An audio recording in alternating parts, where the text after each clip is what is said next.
رب العالمين والعاقبة للمتقين والصلاة والسلام على سيد الأنبياء والمرسلين وعلى آله وأصحابه أجمعين. أما بعد، أعوذ بالله من الشيطان الرجيم. بسم الله الرحمن الرحيم.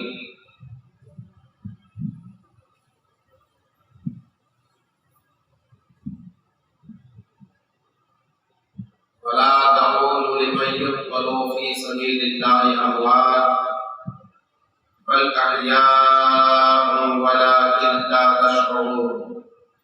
صدق الله مولانا العظيم، ونحن على ذلك من الشاهدين والشاكرين والحمد لله رب العالمين.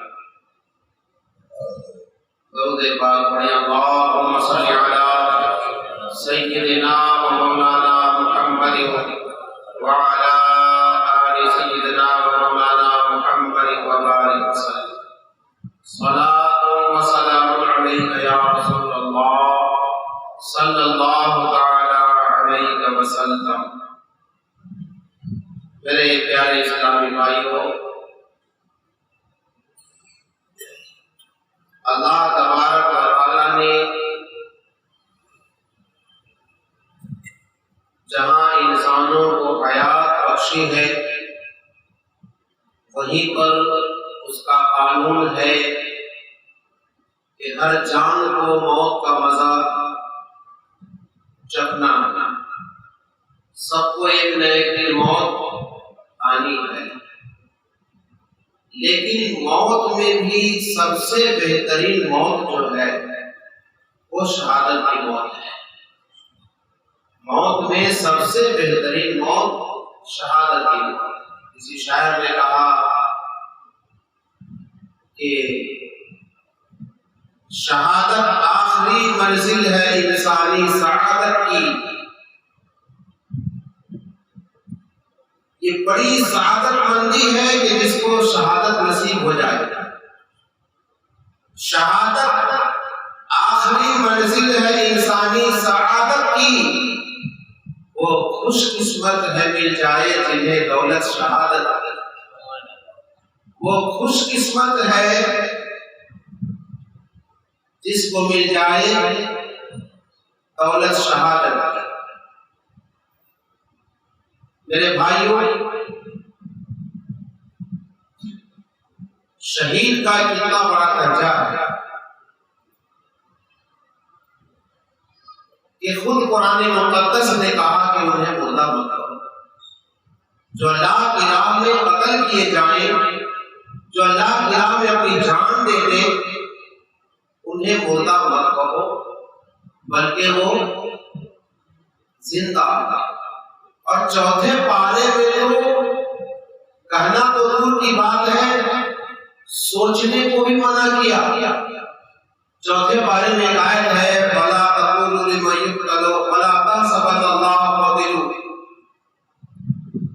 فِي سَبِيلِ اللَّهِ أَمْوَاتٌ بَلْ أَحْيَاءٌ عِندَ رَبِّهِمْ يُرْزَقُونَ.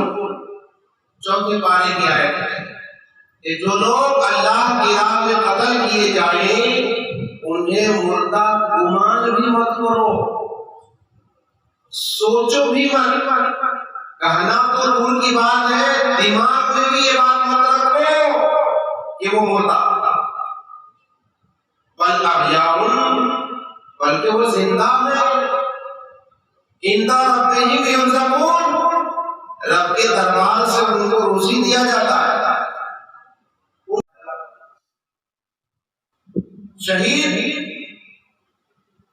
دنیا کا کوئی بھی انسان جو دنیا میں رہتا ہے تو دنیا کی بہت ساری نعمتوں سے وہ فائدہ اٹھاتا ہے. مثلا بریانی کھاتا ہے، کیا لذت ہے. بابا دل خوش ہو گیا، آپ نے بہت اچھا بریانی کھلایا، مزہ آ گیا. لولی پاپ کھاتا ہے، مزہ آ گیا. کیا ٹیسٹ تھا، کیا سواد تھا.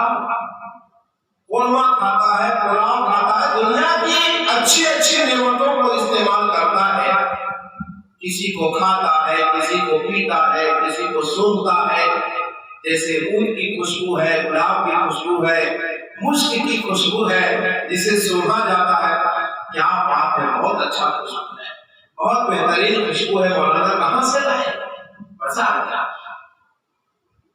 تو کسی نعمت کو انسان پیتا ہے، کسی کو کھاتا ہے، کسی کو سونگھتا ہے اور لذت محسوس کرتا ہے، مگر جنت میں جب جاتا ہے، وہی بندہ جب جنت میں جائے گا تو دنیا کی نعمتوں کو بھول جائے گا۔ بندہ جب جنت میں پہنچ جائے گا تو دنیا کی نعمتوں کو بھول جائے گا۔ کیوں؟ کہ جنت میں جو اللہ نے نعمتیں رکھی ہیں وہ یہاں سے کہیں افضل و اعلیٰ نعمتیں ہیں۔ دودھ کی نہریں ہوں گی، شہد کی نہریں ہوں، جنتیوں کے لیے جو اللہ نے حور پیدا کیا ہے وہ یہاں کی عورتوں سے کہیں خوشی و جمال میں بڑھ کر ہونی۔ بڑی بڑی آنکھیں، بڑی حسین و جمیل۔ کتابوں میں آیا ہے کہ اگر وہ آسمان سے اپنی ہتھیلی دکھا دے تو اس کی چمک دمک سے انسان بے ہوش ہو کے گر جائے، اتنی حسین و جمیل ہے۔ یہاں کی عورتوں سے کہیں خوبصورت۔ گویا کہ جب وہ بندہ جنت میں پہنچے گا تو دنیا کی نعمتوں کو بھول جائے گا، پھر وہ دنیا میں آنا پسند نہیں کرے گا۔ جنتی جب جنت میں پہنچ جائے گا تو پھر واپس جنت سے آنا، دنیا میں دوبارہ آنا پسند نہیں کرے گا۔ لیکن میرے آقا فرماتے ہیں اِنَّ الشَّهِيدَ يَتَمَنَّىٰ أَن يَرْجِعَ إِلَى الدُّنْيَا فَيُقْتَلُ عَشْرَ مَرَّاتٍ، مگر شہید جنت میں جانے کے بعد بھی دنیا میں واپس ہونے کی تمنا کرے گا، اور اس کے دل میں یہ خواہش ہوگی کہ پھر مجھے جنت سے دوبارہ دنیا میں بھیجا جائے اور پھر میں دوبارہ 10 بار قتل کیا جاؤں۔ شہید جنت میں جانے کے بعد بھی دنیا میں واپس ہو کر 10 بار قتل ہونے کی تمنا کرے گا کہ کاش کہ پھر اللہ مجھے دنیا میں بھیجے اور میں 10 بار قتل کیا جاؤں۔ شہید کے علاوہ دنیا کا کوئی بھی انسان جنتی واپس ہونا، دنیا میں واپس ہونا پسند نہ کرے گا۔ شہید وہ انسان ہے، شہید کا وہ درجہ ہے کہ وہ دنیا میں آنا پسند کرے گا، اس لیے کہ میں پھر 10 مرتبہ پھر قتل کیا جاؤں۔ کیوں؟ جو لذت اس کو شہادت میں ملی، جو لذت اسے شہادت میں ملتی ہے، وہ لذت دنیا کی کسی نعمت میں اس کو نہیں ملے۔ یہ تو شہید کو پتا ہے کہ شہادت کا لطف اس کو کتنا ملا، شہادت کی لذت اسے کیسی ملی۔ اب وہ کیسی لذت ہے شہادت کی کہ وہ جنت میں جانے کے بعد بھی وہ دنیا میں آنے کے لیے تمنا کرے کہ میں پھر سے قتل کیا جاؤں۔ اب آپ سمجھ سکتے ہیں کہ یا اللہ شہادت کی کیسی لذت ہے کہ جنت جیسے مقام میں وہ پہنچ گیا، جنت کے محلوں میں وہ پہنچ چکا، پھر بھی وہ قتل ہونے کے لیے دنیا میں آنے کی تمنا کرتا ہے، وہ بھی کہ میں قتل کیا جاؤں۔ اس کا مطلب ہے کہ اس میں کچھ ایسی لذت ہے شہادت میں، کچھ ایسا لطف ہے جو شہید کو ملا، اس لذت کے سامنے وہ جو ہے جنت کی نعمتوں کو ترجیح نہیں دیتا۔ یہ ہے شہادت، یہ ہے شہادت۔ میرے بھائیوں، شہید زندہ ہوتا ہے، شہید زندہ ہوتا ہے، مگر کیسے زندہ ہوتا ہے؟ ہماری نظروں میں تو ایسا لگتا ہے کہ وہ مر گیا، مگر قرآن کہتا ہے کہ نہیں، وہ زندہ ہے۔ تم کو شعور نہیں ہے کہ تم سمجھ سکو کہ وہ کیسے زندہ ہے، تم کو سمجھنے کا شعور نہیں ہے، لیکن وہ ہے زندہ۔ یہ کون کہتا ہے؟ اللہ تعالیٰ فرما رہا ہے قرآن مقدس میں کہ شہید زندہ ہے۔ اب ہم آپ کو بتائیں کہ وہ کیسے زندہ ہے، ہم نہیں سمجھ سکتے، مگر وہ زندہ ہے۔ اور ایسی بہت ساری روایتیں ہیں، کتابوں میں درج ہے، واقعات موجود ہیں کہ شہید مر جانے کے بعد بھی وہ زندہ ثابت ہوئے۔ کہتے ہیں کہ ملک شام کے اندر 3 بھائی رہتے تھے۔ ملک شام جس کو شیریا کہا جاتا ہے، وہاں 3 بھائی رہتے تھے، اور یہ تینوں بھائی جو ہے بڑے جوان اور بہادر اور چڑی ہمت جرأت مند، ڈرتے رہتے کسی سے، ایسے بہادر تھے تینوں بھائی۔ رومیوں نے ان کو گرفتار کر لیا، تینوں بھائیوں کو گرفتار کر لیا۔ گرفتار کرنے کے بعد ان کو دھمکی دی، ڈرایا کہ تم عیسائی دھرم قبول کر لو، اسلام دھرم چھوڑ دو اور عیسائی دھرم قبول کر لو، اس میں تیری خیر ہے۔ اگر تم نے ایسا نہ کیا تو ہم تجھے قتل کر دیں گے۔ کیا سنتے ہو؟ ہم تجھے قتل کر دیں گے۔ تینوں بھائیوں نے جواب دیا، قتل کر دو گے؟ ہاں، جواب دیا، غلام محمد جان دینے سے نہیں ڈرتے۔ کیا جواب دیا؟ تو قتل کر دے گا؟ کہا قتل کر دوں گا۔ کہا غلام محمد جان دینے سے نہیں ڈرتے، یہ سر کٹ جائے یا رہ جائے کچھ پرواہ نہیں کرتے، تیرے جے کا نام کرو، لیکن ہم دین محمدی کو نہیں چھوڑ سکتے، اسلام دھرم کو ہم نہیں چھوڑ سکتے۔ جس دھرم کو اپنایا ہے وہ دھرم نہیں چھوڑ سکتے، ایمان نہیں دے سکتے۔ ہم سر تو کٹا سکتے ہیں مگر ایمان نہیں دے سکتے۔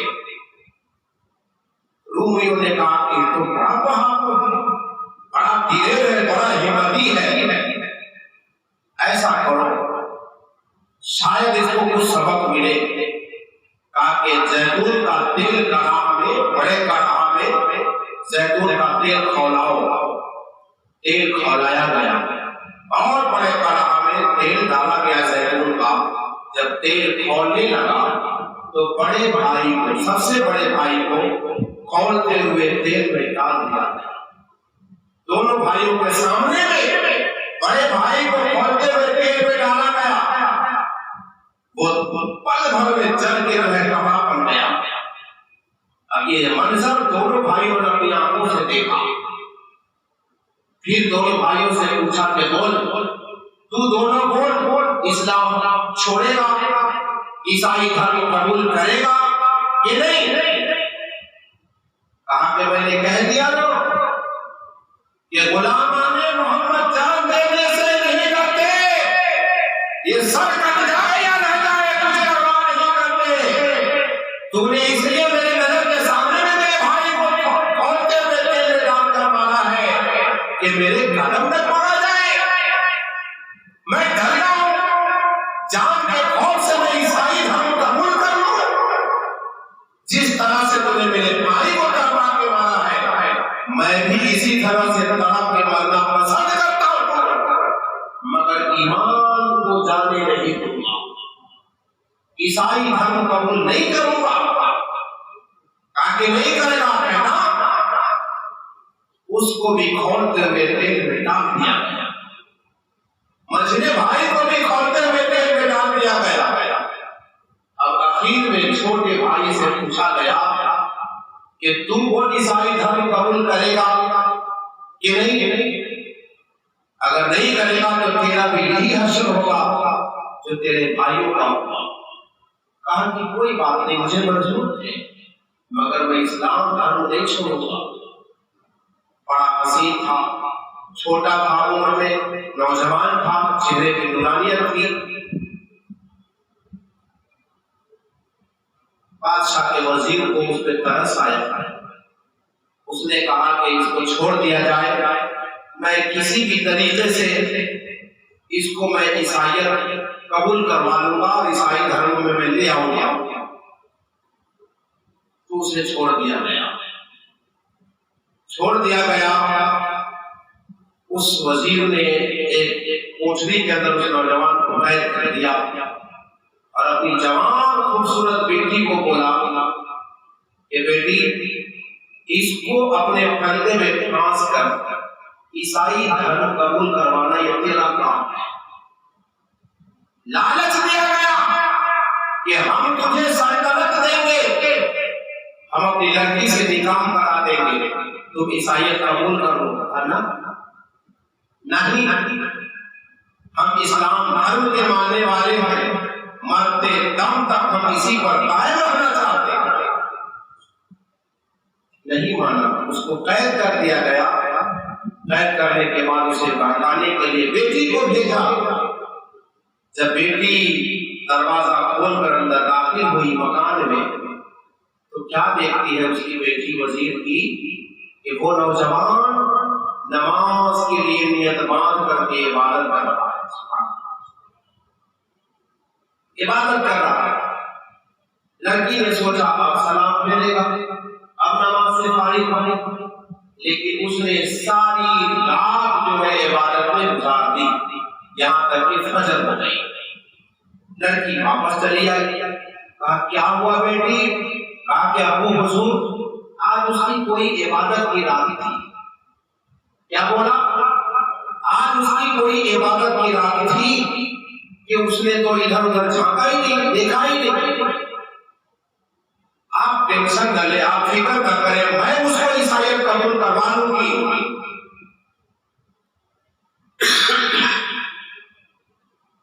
دوسری رات پھر پہنچی، دروازہ کھولا، اندر داخل ہوئی، کیا دیکھا کہ نوجوان پھر نماز پڑھ رہا ہے۔ کیا دیکھا کہ پھر نماز پڑھ رہا ہے۔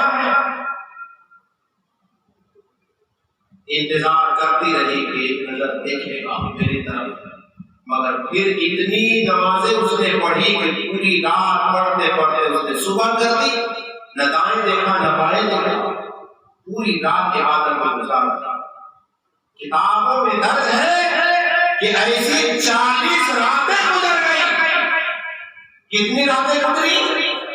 40 رات گزر گئی، مگر اس نوجوان نے اس حسن و جمال کی پیکر کے اوپر نظر بھی اٹھا کر نہیں دیکھا۔ ساری رات وہ عبادت کرتا رہا، 40 رات تک مسلسل۔ لڑکی نے آخر عاجز ہو کر پوچھ ہی لیا، اے نوجوان آخر تو کس کا دیوانہ ہے؟ تیری نگاہوں میں وہ کون ہے جو بسا ہوا ہے کہ میرے حسن و جمال کو دیکھنے کے لیے دنیا پہ کام ہے؟ مگر یہ بتا کہ تیری نگاہوں میں کون بسا ہے کہ جس حسن و جمال کو دیکھنے کے لیے دنیا پہ کام ہے اس کی طرف تو ایک نگاہ بھی نہیں اٹھاتا؟ بتا کہ وہ کون سا نشہ ہے تیرے اوپر چڑھا ہوا، وہ کون سا ہے جو میرے نگاہوں میں بسا ہے؟ بتا۔ نوجوان بولا میں مصطفیٰ کی جامع محبت کا مست ہوں۔ کیا بولا؟ کوئی اور نہیں ہے میری نگاہوں میں خاتون، تو جو سوچ رہی ہے میری نگاہوں میں کوئی اور نہیں ہے، میں مصطفیٰ کے جامع محبت کا مست ہوں۔ یہ وہ نشہ نہیں جسے تلسی اتار دے کہ نشہ چڑھا تو کھٹا کھلا دو نشہ اتر جائے گا۔ یہ وہ نشہ نہیں ہے جسے تلسی اتار دے۔ ارے تو کیا ہے؟ تیرے سے اور کہیں پر چل کر حسن و جمال کی پیکر میرے نظروں میں سامنے آ جائے تو اس کے مصطفیٰ کے سامنے، حسن مصطفیٰ کے سامنے دنیا کی سارے حسن و جمال بیکار ہے۔ میرے آقا کا حسن میرے نگاہوں میں ہے، میرے آقا کی محبت میرے دلوں میں ہے، میں مصطفیٰ کے جامع محبت کا مست ہوں۔ یہ وہ نشہ نہیں جسے تلسی اتار دے۔ نوجوان کا یہ جملہ جب سنا اس لڑکی نے، وہ لڑکی عاشق ہو گئی، وہ لڑکی اس نوجوان پہ عاشق ہو گئی اور بولی اے نوجوان دیر مت کر، اب جلدی سے مجھے کلمہ پڑھا اور مسلمان بنا دے، جلدی سے کلمہ پڑھا اور مسلمان بنا دے، پڑھ لا الہ الا اللہ محمد رسول اللہ صلی اللہ علیہ وسلم، کلمہ پڑھایا۔ لڑکی استقبال میں گئی، جس کو ہم طویلا میں جب بھینس باندھتے ہیں 10 12 20 تو گھوڑوں کا بھی ایک طویلا ہوتا ہے جسے استقبال کہتے ہیں۔ استقبال میں گئی، ایک تیز رفتار گھوڑا لے کے آئی، آنے کے بعد نوجوان کو دیا، کہا کہ بیٹھو اور مجھے بیٹھاؤ، لے چلو بھاگ چلو، لے چلے بھاگ چلو۔ نوجوان گھوڑا دوڑانے لگا، بھاگنے لگا، بھاگتا جا رہا ہے، بھاگتا جا رہا ہے۔ جب گاؤں سے باہر نکلا تو کیا دیکھتا ہے کہ پیچھے سے 2 گھوڑے سوار بڑی تیزی کے ساتھ اس کا پیچھا کر رہے ہیں۔ لڑکی نے کہا کہ پیچھے سے کوئی پیچھا کر رہا ہے۔ نوجوان نے کہا گھبراؤ مت، اکیلا کافی ہوں میں، تم ڈرو مت۔ لیکن وہ جو پیچھے تھے دوڑتے دوڑتے تیز رفتار گھوڑے سے بالکل قریب پہنچے اور آواز دیا کہ بھائی رک جاؤ، میں تیرا دشمن نہیں بلکہ میں تیرا بھائی ہوں، ٹھہر جاؤ، رک جاؤ۔ پیچھے مڑ کے دیکھا تو کیا دیکھا کہ ان کے وہی دونوں بھائی جو دوڑتے ہوئے تیل میں ڈالے گئے تھے، وہ گھوڑے پر سوار ہو کر پیچھے سے آ گئے۔ سبحان اللہ، یہ ہے ولا قلہ تشعرون، وہ زندہ ہے مگر تم سمجھ نہیں سکتے کہ وہ کیسے زندہ ہے۔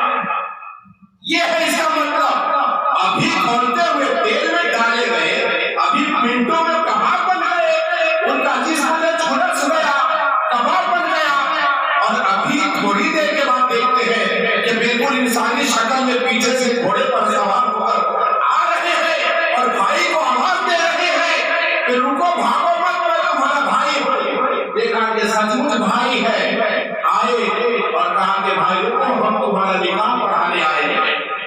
دونوں بھائیوں نے آ کر کے چھوٹے بھائی کا اس حسینہ کے ساتھ، عیسائی کی بیٹی جو اسلام قبول کر لیا، اس کے ساتھ ان دونوں بھائیوں نے نکاح پڑھا دیا۔ وَلَا تَقُولُوا لِمَن يُقْتَلُ فِي سَبِيلِ اللَّهِ أَمْوَاتٌ، انہیں مردہ مت کہو جو لوگ اللہ کے راہ میں قتل کیے گئے ہیں، جان دے دیا، انہیں مردہ مت کہو بلکہ وہ زندہ ہے۔ وَلَٰكِن لَا تَشْعُرُونَ، لیکن تم کو شعور نہیں ہے کہ تم سمجھ سکتے ہو کہ وہ کیسے زندہ ہے، تم نہیں سمجھ سکتے، بس اتنا مان لو میرے بندے کہ وہ زندہ۔ آپ کو ایک اور واقعہ بتاؤں گا، صابر بیا کا نام سنا؟ صابر بیا کا نام، صابر بیا کے کسی مرید نے سوال کر دیا کہ حضور فنا کس کو کہتے ہیں اور بقا کس کو کہتے ہیں؟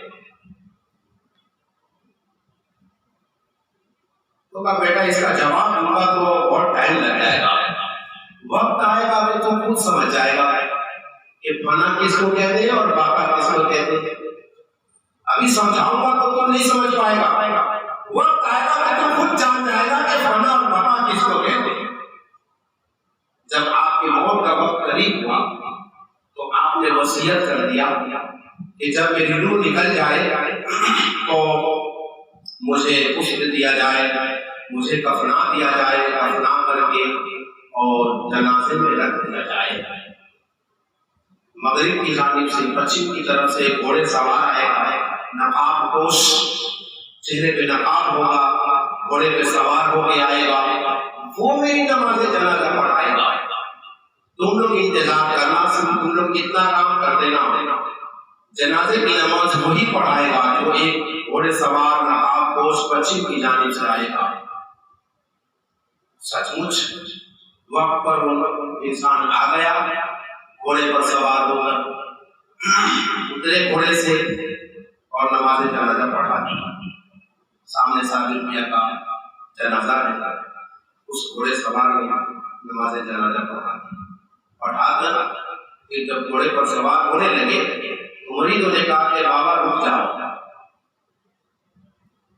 کل ہم اپنے پیر کی اتہاس لکھیں گے، تاریخ لکھیں گے، کل کوئی پوچھ سکتا ہے کہ صابر پیا کی نماز جنازہ کس نے پڑھائی، تو ہم کتاب میں کیا لکھیں گے، اس وقت کیا لکھیں گے؟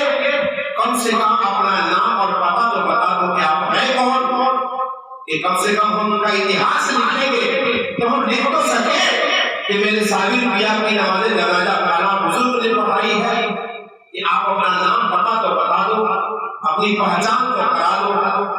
تو اس گھوڑے سوار نے جب نقاب اٹھایا، جو ہی نقاب اٹھایا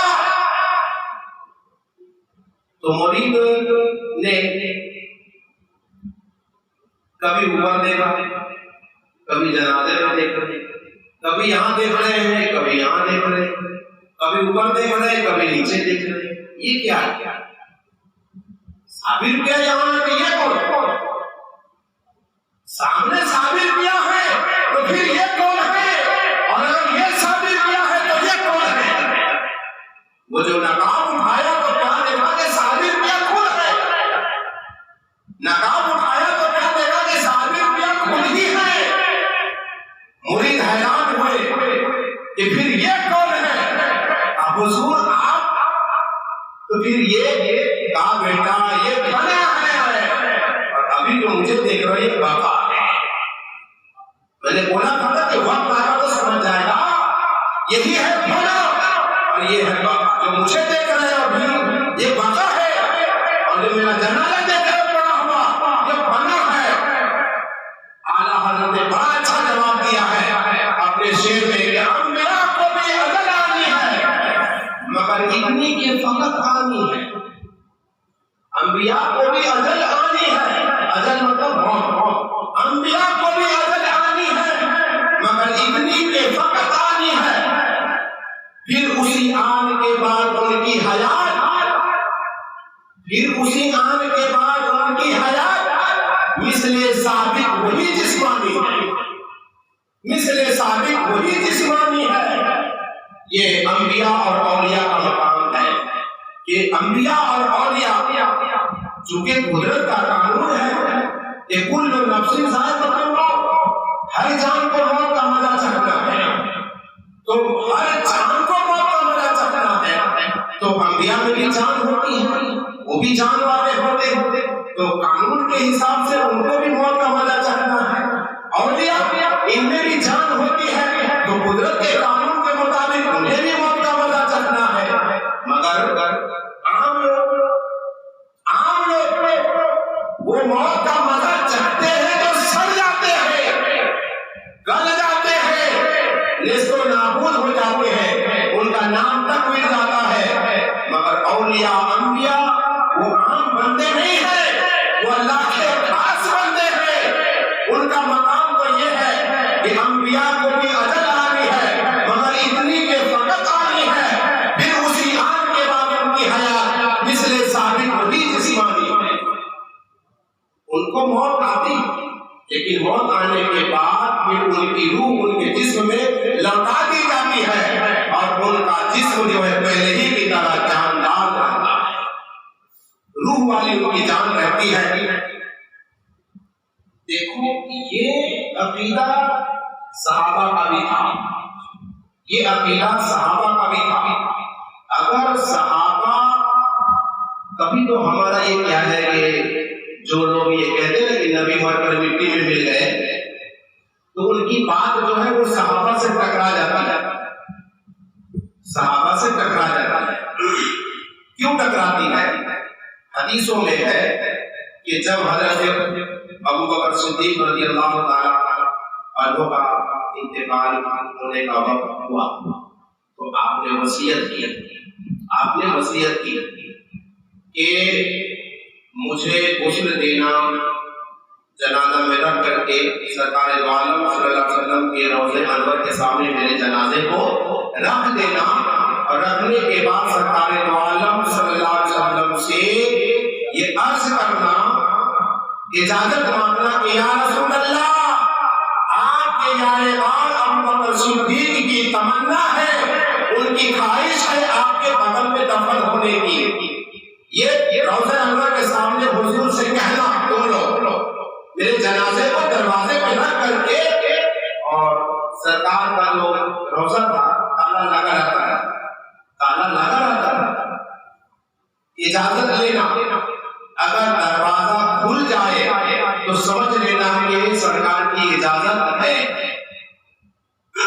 اب سمجھو، اگر ابو بکر صدیق رضی اللہ تعالیٰ عنہ کا یہ عقیدہ ہوتا کہ میرے آقا تو مر کر مٹی میں مل گئے، تو ہرگز اپنے ماننے والوں کو نہ کہتے کہ سرکار سے اجازت لینا، ان سے اجازت کی کیا ضرورت ہے، وہ تو مر کر مٹی میں مل گئے، اجازت کی کیا ضرورت، سننے کے تھوڑی۔ مگر صحابہ کا عقیدہ تھا افضل البشر بعد الانبیاء بالتحقیق امیر المؤمنین ابی بکر صدیق، جن کا نام ہم خطبے میں پڑھتے ہیں کہ انبیاء کے بعد پوری دنیا میں جتنے بھی مومن ہیں سب سے افضل اور اعلیٰ مرتبہ صدیق اکبر رضی اللہ تعالیٰ عنہ۔ نبیوں کے بعد آپ کا ہی مقام ہے سارے صحابہ میں۔ ان کا یہ عقیدہ ہے کہ نبی زندہ، نبی زندہ، تبھی تو کہا کہ میرے جنازے کو دروازے پہ رکھ دینا اور سرکار سے اجازت لینا، اگر دروازہ کھل جائے تو سمجھنا کہ اجازت ہے، پھر مجھے سرکار کے بغل میں دفنا دینا۔ ایسا ہی ہوا کہ دروازے کے سامنے آپ کے جنازہ کو لایا گیا، رکھا گیا، پھر اجازت مانگی گئی، یا رسول اللہ علیہ الصلوۃ والسلام، ابو بکر صدیق جو آپ کے جانبدار ہیں، ان کی تمنا ہے، خواہش ہے آپ کے بغل میں دفن ہونے کی، سرکار کی اجازت ہو تو ہم دفنائیں۔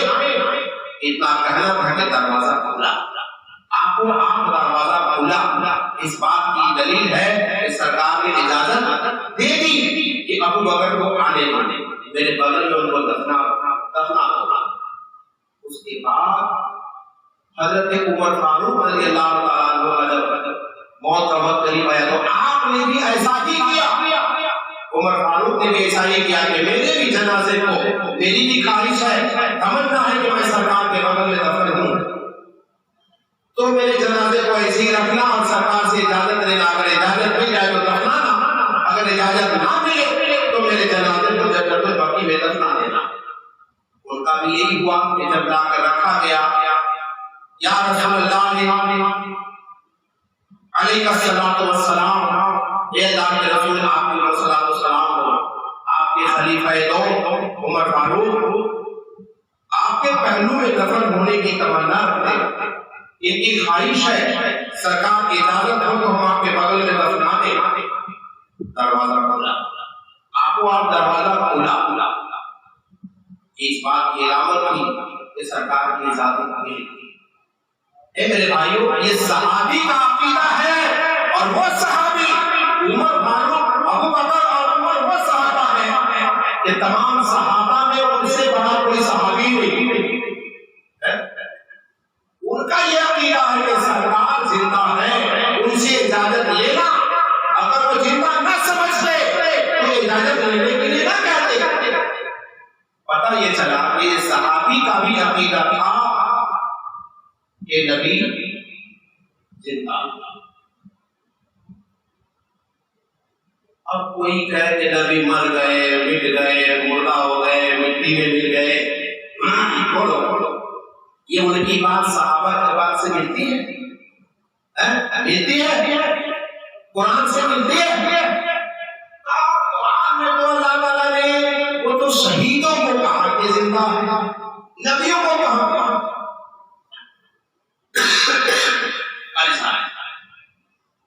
دلیل دیتے قرآن سے، دیکھو دلیل قرآن میں ڈھونڈو، قرآن میں تو اللہ نے شہیدوں کو کہا کہ زندہ ہے، وَلَا تَقُولُوا لِمَن يُقْتَلُ فِي سَبِيلِ اللَّهِ أَمْوَاتٌ، وہ تو شہیدوں کے لیے کہا گیا کہ زندہ ہے، نبیوں کے بارے میں کہاں کہا گیا؟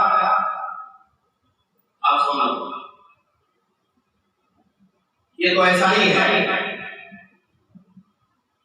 دنیا کی ساری ندیاں کہاں سے نکلتی ہے؟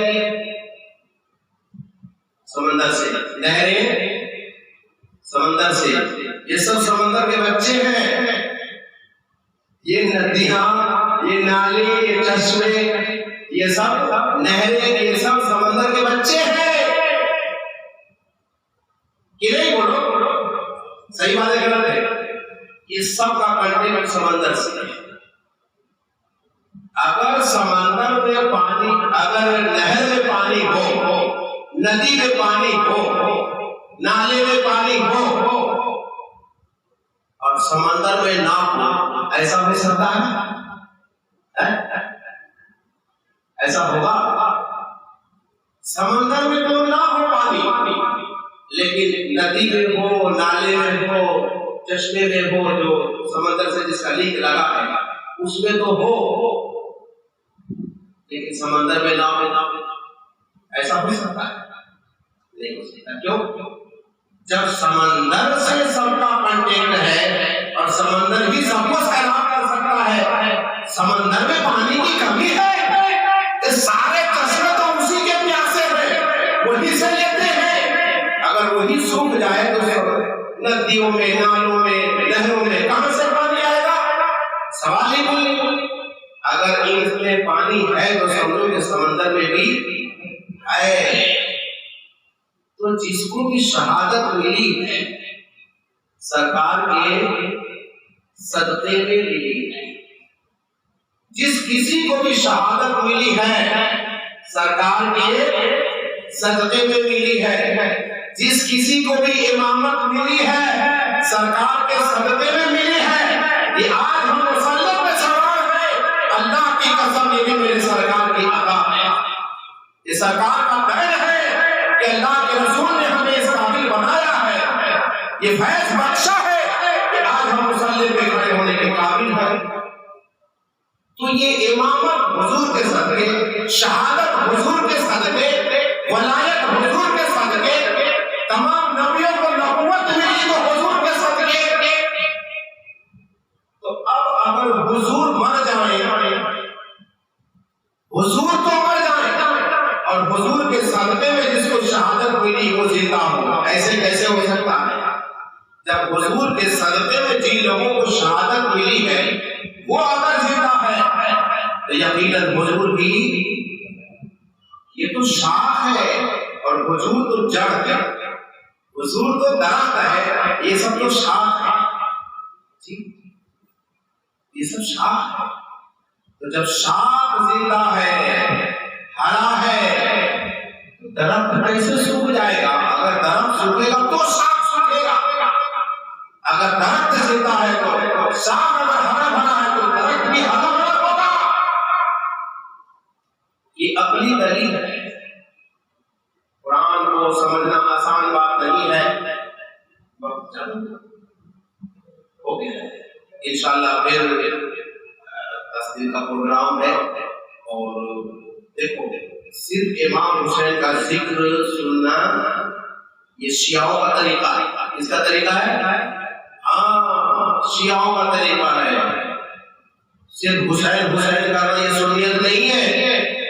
حسین امام علی مقام امام حسین کا کیا عقیدہ تھا، ان کا مسلک کیا تھا، ان کا عقیدہ کیا تھا، وہ سمجھنا اور اسی راستے پہ چلنا یہ اصل سنیت ہے.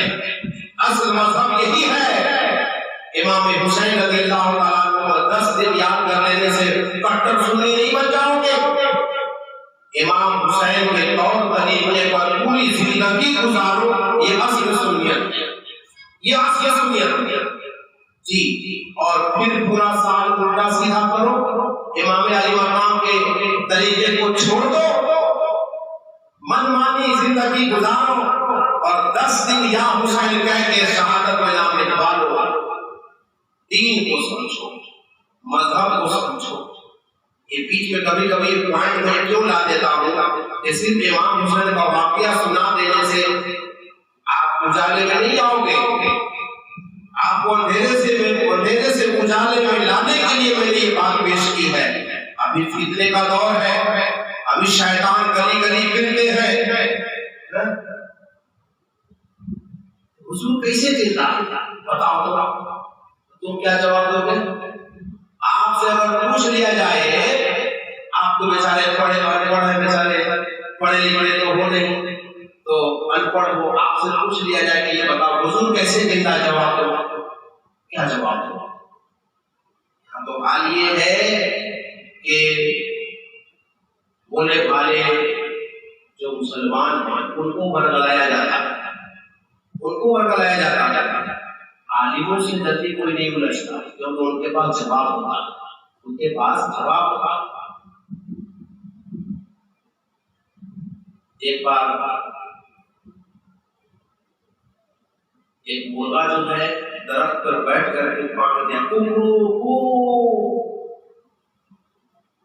تو وہاں پر چیتا جو ہے بھیڑیا تھا، وہاں پر بھیڑیا چھوٹا سا ہوتا ہے، کتے سے تھوڑا بڑا ہوتا ہے بھیڑیا، اس نے جو مرغے کی آواز سنی تو اس کے منہ میں پانی آ گیا، شکار مل گیا، دوڑا ہوا آیا، مرغا سے بولا مرغا میاں آپ نے بڑی اچھی اذان دی، ماشاءاللہ بہت اچھی اذان دی آپ نے، اب نیچے اتریے جماعت کے ساتھ نماز پڑھ لیتے، یہ نماز پڑھ لیتے، آپ نے بڑی اچھی اذان دی، نیچے اتریے اور ہم دونوں مل کر نماز پڑھ لیتے۔ مرغا سمجھ گیا کہ یہ میرے کو پھانسے گا، یہ میرے کو پھنسانے کا چکر ہے، یہ میرے کو پڑھ دے گا بسم اللہ میرے اوپر۔ اب وہ مرغا ڈرنے لگا کہ اب کیا کروں، یہ تو نماز کے نام پہ بولا رہا، انکار کرنا بھی اچھی بات نہیں ہے، نماز سے کون انکار کرے، انکار کرتا ہوں تو کافر ہو جاؤں گا۔ بھائی کوئی بولے کہ چلو نماز پڑھ لے، آپ یہ نہیں کہہ سکتے کہ نہیں جاؤں گا۔ مرغا سمجھ گیا کہ ایک طرف اس کی نیت خراب ہے اور بلا رہا ہے نماز کے نام پر۔ اس نے دائیں بائیں دیکھا، کیا دیکھا کہ شیر آ رہا ہے، کیا دیکھا؟ شیر آ رہا ہے، پانی پی کر ادھر سے آ رہا ہے۔ تو مرغا بولا کہ بھیڑیا بھائی تھوڑا سا رک جاؤ، امام صاحب آ رہے ہیں۔ کیا بولا؟ بس ہم دو تو ہی ہیں، امام صاحب آ رہے، جماعت کے ساتھ نماز پڑھ لیں گے۔ کہا کون امام صاحب؟ ہم کو دیکھو آ رہے ہیں امام صاحب۔ جب دیکھا بھیڑیا نے کہ شیر آ رہا ہے، بولا رک جاؤ میرا وضو ٹوٹ گیا، میں وضو بنا کے آتا ہوں۔ سمجھے؟ آپ اسلام کو سمجھو، ہم نے یہ حضور کی باتیں پیش کی کیونکہ آپ سمجھ سکو کہ میرے آقا کیسے زندہ ہے۔ شہید کے بارے میں تو قرآن نے کہہ دیا کہ وہ زندہ ہے، لیکن کوئی آپ کو یوں کہے کہ نبی کیسے زندہ ہے بتاؤ، کوئی آیت بتاؤ، تو آپ سمجھا سکو، کسی کو نہ سمجھا سکو تو کم سے کم سمجھ سکو کہ یقیناً میرے آقا زندہ ہے۔ کسی کا ایمان نہ بچاؤ تو کم سے کم اپنا ایمان تو بچاؤ۔ اللہ تبارک و تعالیٰ ہمیں آپ کو دین کی بات سمجھنے اس پر عمل کی توفیق عطا فرمائے۔ السلام علیکم ورحمۃ اللہ وبرکاتہ۔